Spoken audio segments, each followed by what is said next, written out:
Welcome to my channel. આજે આપણે બનાવીશું માર્કેટ જેવો ઉનાળાની ગરમીઓ માટે ઠંડો ઠંડો અને એકદમ ટેસ્ટી અને ક્રીમી કેસર ઇલાયચી shrikhand. So let's cook with kitchen queens. એક તપેલું લઈ તેના પર ચારણી રાખીશું। ત્યારબાદ કાપડ આ રીતે રાખીશું। ત્યારબાદ કાપડમાં આ રીતે દહીં એડ કરી દહીંનો મસ્કો તૈયાર કરી લઈશું। મેં અહીં 2 કિલો દહીં લીધેલ છે।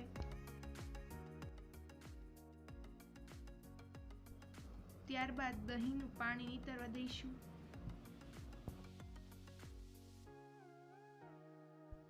કાપડને આ રીતે દોરી વડે બાંધીશું અને પાણી નીતારવા માટે ફ્રીઝમાં રાખી દઈશું, જેથી દહીં ખાટું ન પડે। આ રીતે દહીંને 2 કલાક ફ્રીઝમાં રાખ્યા બાદ દહીંનો પરફેક્ટ મસ્કો તૈયાર છે। તમે જોઈ શકો છો પાણી નીતરી ગયું છે। આ પાણીને તમે કઢી કે છાશ બનાવવામાં ઉપયોગમાં લઈ શકો છો। આ રીતે તૈયાર થયેલા દહીંના પરફેક્ટ મસ્કાને એક તપેલીમાં લઈ લઈશું।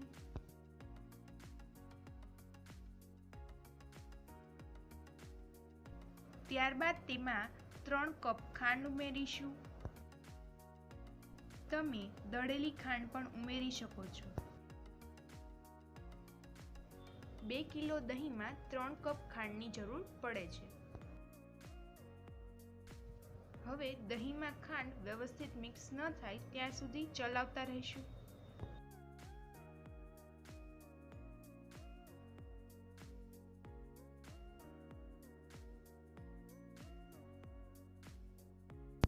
તેમાં કેસર એલચીનો પાવડર ઉમેરીશું। આ બધું જ વ્યવસ્થિત મિક્સ ન થઈ જાય ત્યાં સુધી ચલાવતા રહીશું।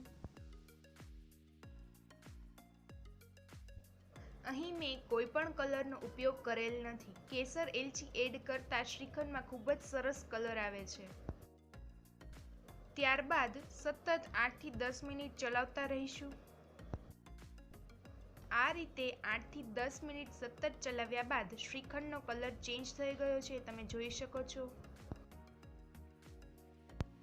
આ રીતે બજાર જેવો પરફેક્ટ કેસર ઇલાયચી શ્રીખંડ તૈયાર છે।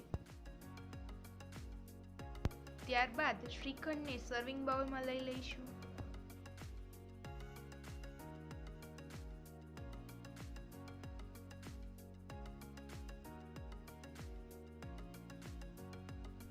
ત્યારબાદ શ્રીખંડને કાજુ બદામ અને પિસ્તા વડે ગાર્નિશ કરીશું।